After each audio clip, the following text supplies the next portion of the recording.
Welcome to Ruwa Perfect classes. In this video, I will discuss about memory management.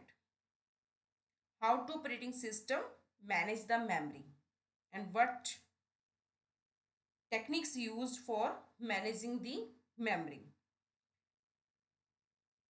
You can say memory management in operating system involves handling the system's memory resources like RAM and to ensure that each process gets necessary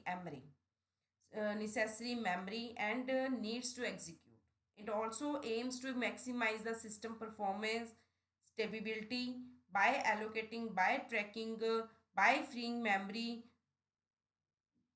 You can say operating system can manage the memory by the paging, by segmentation, by demand paging, virtual memory method, by memory allocation techniques, whether they are fixed, dynamic, or buddy system. And in this video, I will discuss all these points. First, I will tell you how to memory allocate and what are the types of memory allocation.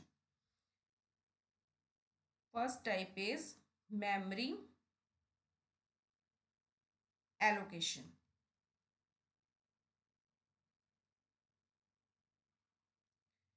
There are two types of memory allocation. First is static. Second one is dynamic memory allocation. Static allocation means memory is allocated to processes at compile time and remains fixed during the execution. Static memory allocation का मतलब है कि जब आपने इसको compile करना है तभी आपने प्रोसेसेस को मेमोरी एलोकेट कर देनी और वो फिक्स रहेगी जब उसको एग्जीक्यूट करोगे प्रोग्राम को. एग्जाम्पल, जैसे आपने कोई सी का प्रोग्राम किया है, आपने वैल्यू पहले ही इनिशलाइज कर दी कि आपने ए की वैल्यू 7 ली, तो वो क्या होगी? Static memory allocation. ठीक है. एक होता है जैसे एक और एग्जांपल, जैसे एरे है. आप एरे का साइज देते हो, आपने यहाँ पर 5 साइज दे दिया, तो ये साइज जो है फिक्स हो गया कि आप जो रन टाइम पर 5 एलिमेंट्स एंटर करवाओगे. That is the static memory allocation. लेकिन मान लो आपने यहाँ पर एरे ऐसे ऐसे डिक्लेयर कर दिया ब्लैंक, और रन टाइम पर आप जो है एंटर करवा रहे हो 6, तो दैट मीन्स कि आपने इसको रन टाइम पर एंटर करवाया कि इसमें कितनी मेमोरी यूज़ हो रही है. 6 इंटू 2, जैसे इंटीजर फॉर्म में ले रहे हो, 6 इंटू 2 यानी कि 12 बाइट्स जो है मेमोरी एलोकेट हो रही है. इसको वो रन टाइम पर पता चलेगा कि कितनी मेमोरी एलोकेट होगी. इसको हम डायनामिक मेमोरी एलोकेशन कहते हैं. इन simple words we can say static allocation means memory is allocated to processes at compile time, remains fixed during execution time. Dynamic allocation means memory is allocated at runtime and it based on the requirements of the process. Operating system is responsible for allocating and deallocating memory as a process executed. And there are other two primary types of memory allocations. Other two types means first contiguous allocation. Contiguous allocation. Second type non-contiguous.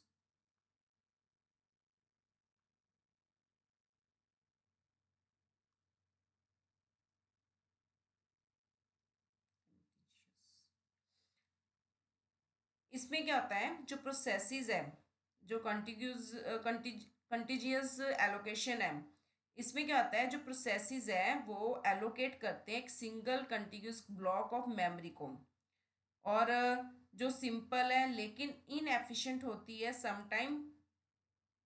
ठीक है, क्योंकि fragmentation occur हो सकती है. Non continuous allocation में क्या आता है, जो मेमोरी एलोकेट की जाती है एक सेपरेट चंक्स में की जाती है, मतलब पेजिंग और सेगमेंटेशन में की जाती है, और वो हेल्प करती है कि how to avoid the fragmentation, fragmentation को अवॉइड इसमें किया जाता है। और बट जब इसकी ज़रूरत होती है मोर कम्प्लेक्स मेमोरी मैनेजमेंट की, तभी इसको किया जाता है। In other words we can say continuous allocation क्या है, in which processes are allocated a single contiguous block of memory, and which is simple but inefficient because fragmentation can occur. Non contiguous जो allocation है, memory is allocated in a separate chunks, paging or segmentation, and it also helps to avoid fragmentation but requires more complex memory management. Now I am going to discuss about what are the memory management techniques. What are the memory manage techniques? First technique is fixed partitioning. First technique is fixed partitioning.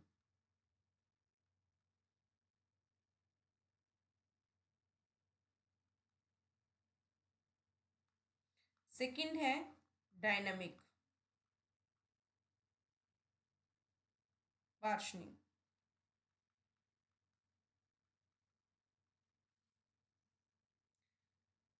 In fixed partitioning we can say जो memory है that is divided into fixed size and each portion is allocated to process. If process is smaller than a partition, unused portion of partition is wasted.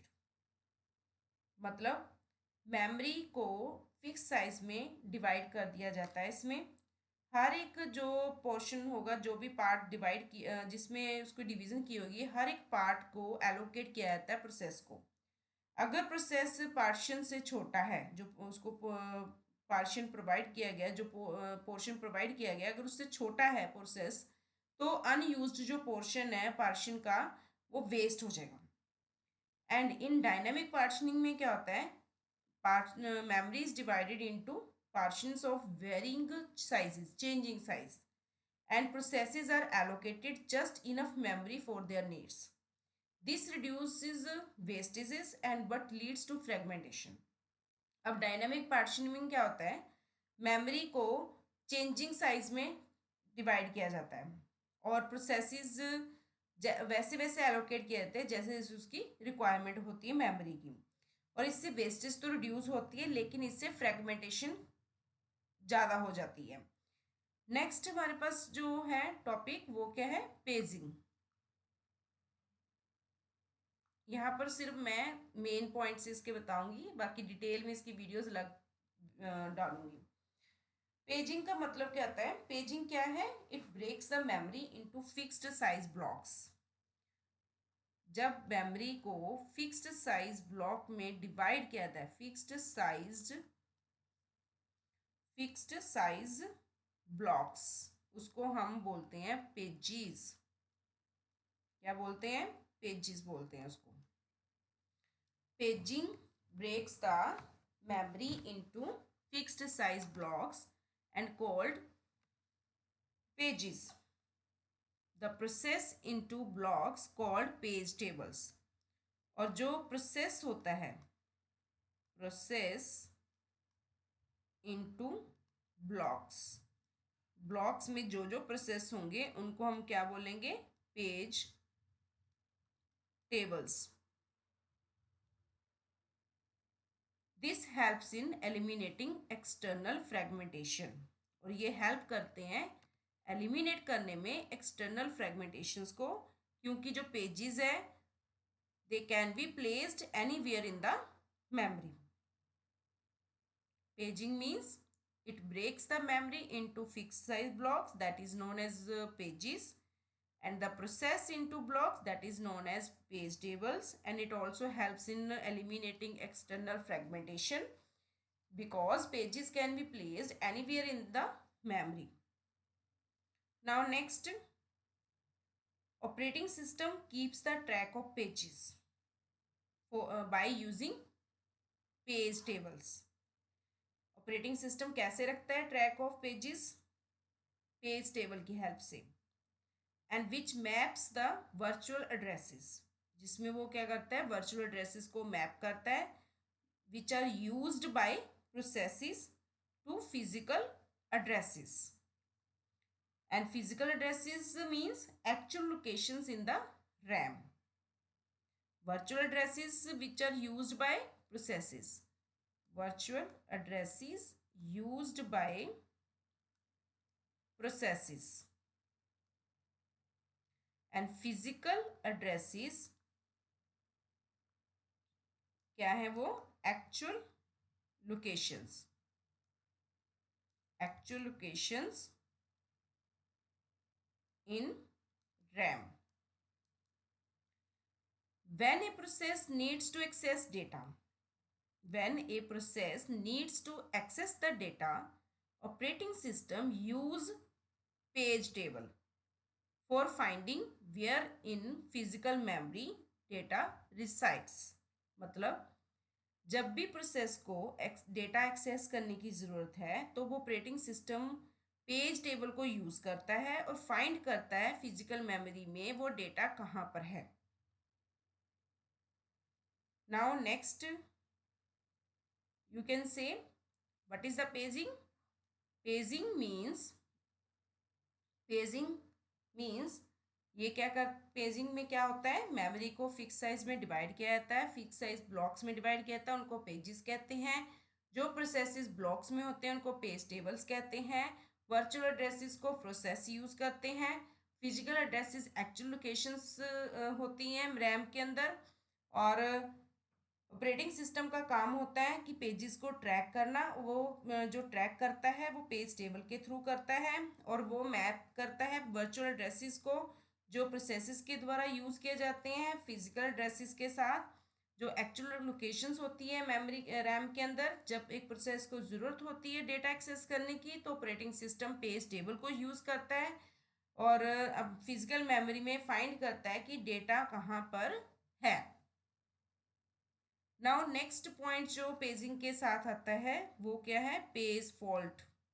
अगर आपको कोई page नहीं मिलता है तो वो क्या क्रिएट कर देता है, पेज फॉल्ट. अगर आपको पेज मिल जाते हैं तो वो होते हैं मिस, हिट रेशियो. अगर पेज मिल गए हिट आएगा और अगर नहीं मिला तो मिस हो जाएगा. पेज फॉल्ट का मतलब है जब एक प्रोसेस एक्सेस करता है पेज को और that is not currently in RAM, लेकिन वो रैम में आपको करंटली नहीं मिलता है तो पेज फॉल्ट अक्कर हो जाएगा. मीन्स जब पेज नहीं मिला तो पेज फॉल्ट अक्कर करता है.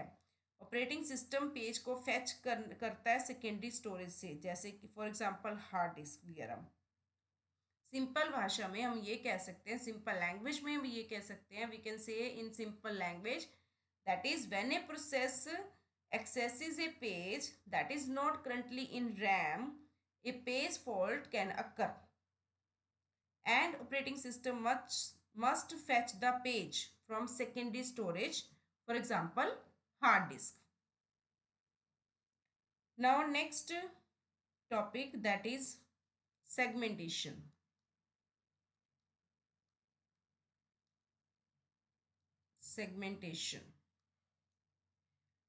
Segmentation divides the memory into segments. Divides the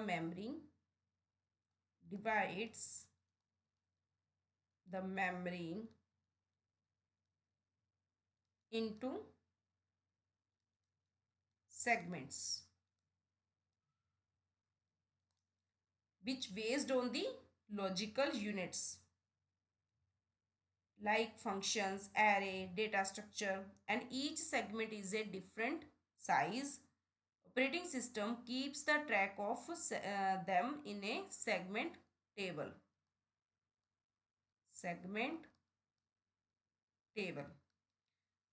Like paging, segmentation also helps maintain a process logical structure but can lead to external fragmentation.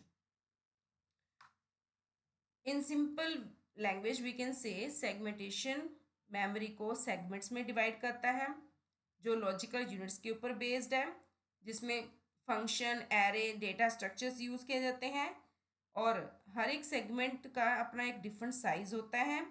Operating system segment table में से ही अपने जितने भी segments हैं उनको track करके रखता है। पेजिंग की तरह सेगमेंटेशन भी हेल्प करता है प्रोसेस के लॉजिकल स्ट्रक्चर को मेंटेन करने में, लेकिन ये एक्सटर्नल फ्रेगमेंटेशंस को भी लीड कर सकता है। नेक्स्ट हमारे पास आता है वर्चुअल मेमोरी।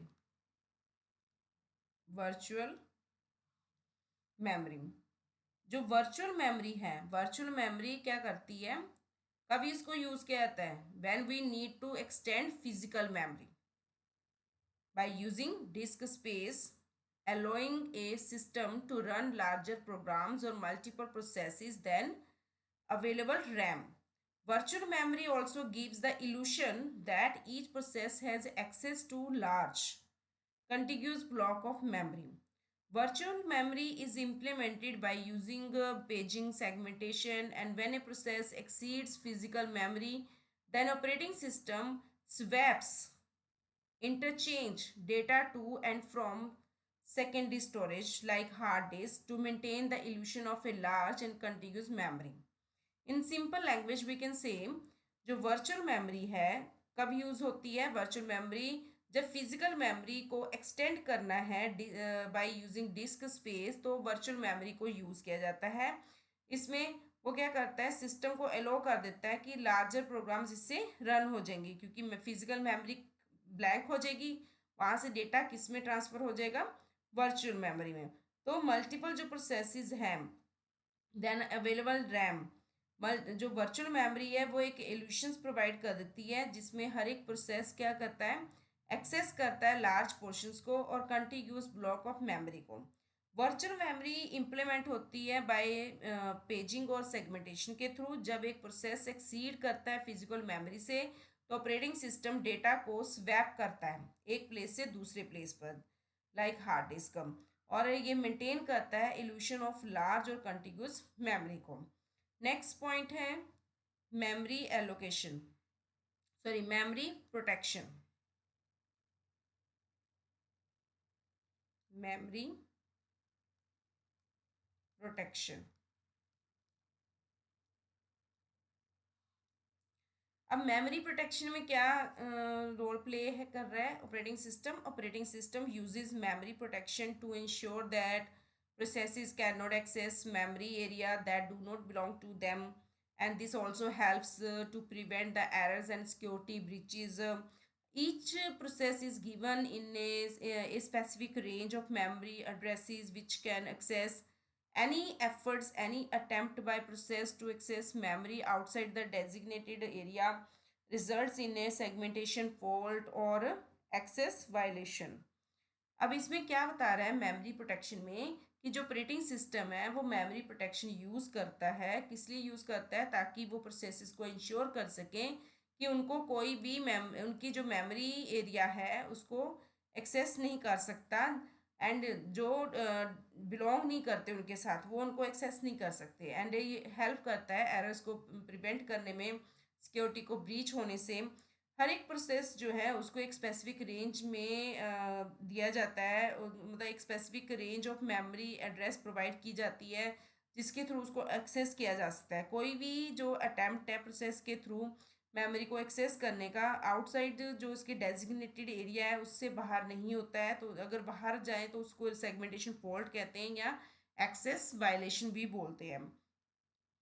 नेक्स्ट जो इसमें पॉइंट हम डिस्कस करने जा रहे हैं मेमोरी मैनेजमेंट में, स्वैपिंग। हमने हम प्रोग्रामिंग में भी ये टॉपिक करते हैं स्वैपिंग का, जैसे कॉलवे वैल्यू कॉलवे रेफरेंस वाला प्रोग्राम होता है, ठीक है।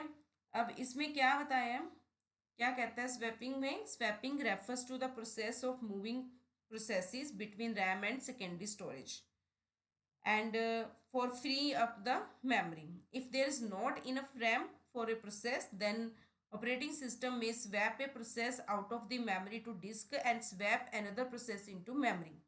मतलब क्या है स्वैपिंग का, कि अगर आपकी रैम में इतनी स्पेस नहीं है कि आप जो डेटा है उसको सेव करके रख सको, तो आप डेटा को वहाँ से कहाँ पर शिफ्ट करोगे, हार्ड डिस्क पर शिफ्ट करोगे, जिसको हम सेकेंडरी स्टोरेज बोलते हैं।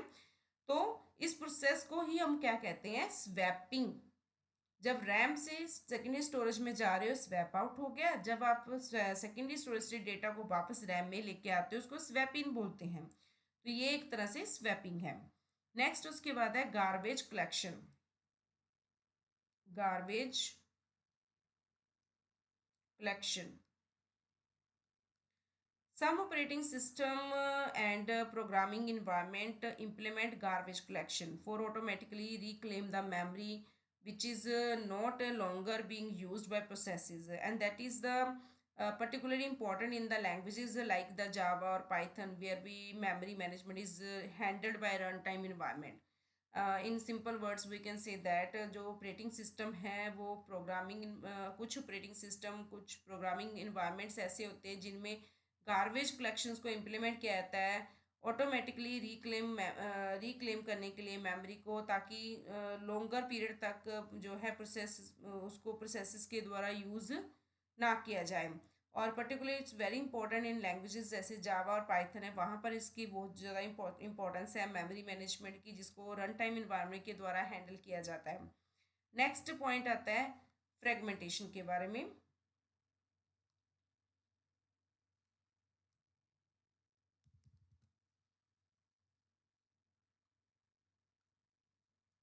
नेक्स्ट पॉइंट आता है हमारे पास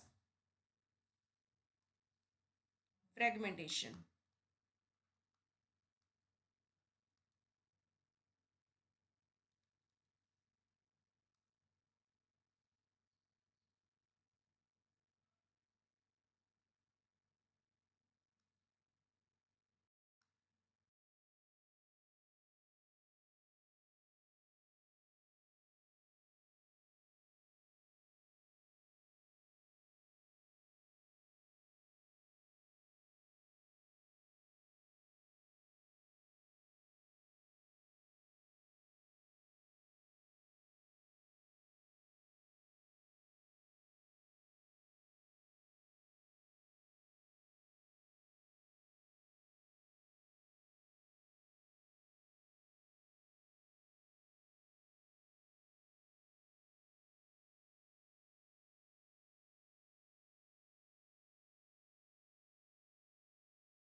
Now next topic is fragmentation.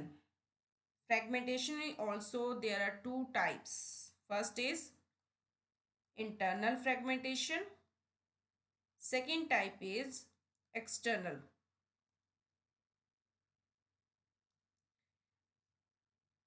Internal fragmentation occurs when memory is allocated in a fixed sized blocks. Fixed size blocks and block assigned to a process which is larger than required and leaving unused space within the block. Internal fragmentation कब होता है? जब आपने memory जो fix size में allocate की है वो बहुत ज़्यादा एलोकेट कर दी, भी जितना प्रोसेस को चाहिए उससे ज़्यादा है, तो मतलब ये है कि अनयूज्ड स्पेस रह जाएगा ब्लॉक के अंदर। इसको बोलते हैं इंटरनल फ्रेगमेंटेशन। मतलब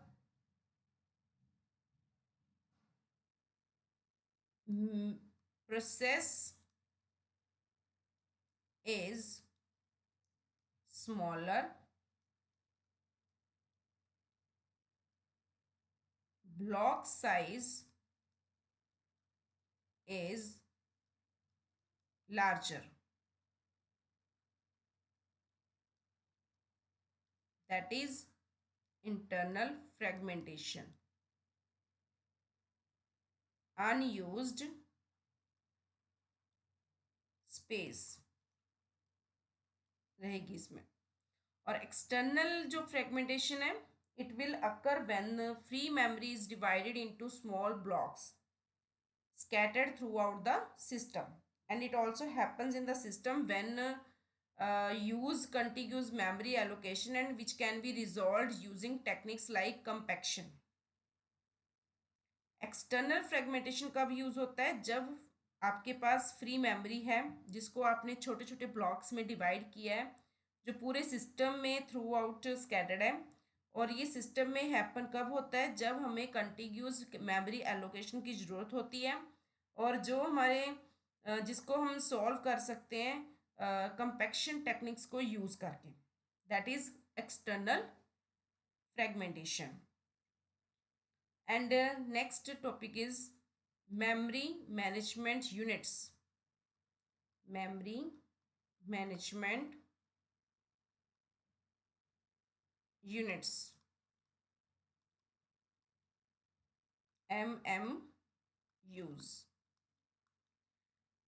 The memory management unit is a hardware component which supports the virtual memory and memory protection. And it also translates the virtual addresses to physical addresses using page tables, and it also ensures that processes cannot access unauthorized memory. Memory management unit एक ऐसा hardware component है जो virtual memory और memory protection को support करता है, virtual addresses को physical addresses में ट्रांसलेट करता है पेज टेबल को यूज़ करके, और इंश्योर करता है कि जो प्रोसेसेस हैं उनको अनऑथराइज्ड मेमोरी के द्वारा एक्सेस नहीं किया जा सकता है। नेक्स्ट टॉपिक है thrashing. Thrashing Thrashing is also very important topic. In thrashing will occur when operating system spends more time swapping data. Thrashing will occur when operating system spends more time than swapping data between RAM and secondary storage than actually executing processes. This can happen if there is too little physical memory available. बहुत थोड़ी अगर आपके पास physical memory available है और processes को बहुत ज़्यादा memory चाहिए, सिस्टम जितनी उसको प्रोवाइड कर सकता है उससे, उसको बोलते हैं थ्रेसिंग। थ्रेसिंग किसे कहते हैं? थ्रेसिंग अक्कर कब होती है? जब ऑपरेटिंग सिस्टम को ज़्यादा टाइम चाहिए स्वैप करने के लिए डेटा को रैम और सेकेंडरी स्टोरेज के बीच में, जो एक्चुअली एग्जीक्यूटिंग प्रोसेस है उससे ज़्यादा टाइम चाहिए, तो उस टाइम पर बहुत मतलब कह लो कि थ्रेसिंग जनरेट हो जाती है। मीन्स कि इसमें फिजिकल जो मेमोरी अवेलेबल होती है बहुत ही थोड़ी रह जाती है, और प्रोसेसेस को मेमोरी ज़्यादा चाहिए होती है एज़ कम्पेयर टू सिस्टम जो उसको प्रोवाइड कर रहा है। तो क्या क्रिएट होगा, क्या अक्कर होता है? थ्रेसिंग अक्कर होता है। नेक्स्ट पॉइंट है हमारे पास कैशिंग। कैशिंग जैसे भी आपने प्रोनाउंस करना है इसको। जो कैशिंग है एक ऐसा टेक्निक है जो यूज़ किया जाता है फ्रिक्वेंटली, लगातार स्टोर करने के लिए accessed data in a faster. मतलब caching is a technique which are use to store frequently accessed data in a faster smaller memory such as CPU cache or disk cache. To improve the performance, caches are managed by both operating system and hardware to ensure that most critical data is readily available. Caching और catching pronunciation देख लेना आप क्या है। Catching क्या है? एक ऐसा टेक्निक है जिसको यूज़ किया जाता है, किसके लिए यूज़ किया जाता है? फॉर फ्रिक्वेंटली एक्सेस करने के लिए डेटा को इन फास्ट वे में। और स्मॉलर अगर आपके पास मेमोरी है तो तब आप क्या मतलब जब आपको स्मॉलर मेमोरी चाहिए तो उसमें या आपको रिक्वायरमेंट है तो उस केस में सीपीयू कैश को यूज़ किया जाता है, डिस्क कैश को यूज़ किया जाता है ताकि परफॉर्मेंस को इम्प्रूव किया जा सके। और कैश जो है मैनेज की जाती है ऑपरेटिंग सिस्टम और हार्डवेयर के द्वारा ताकि आपके ज़्यादा क्रिटिकल डेटास को हम रेडीली अवेलेबल करवा सकें, उसको इंश्योर किया जा सके, उसको हम बोलते हैं कैशिंग।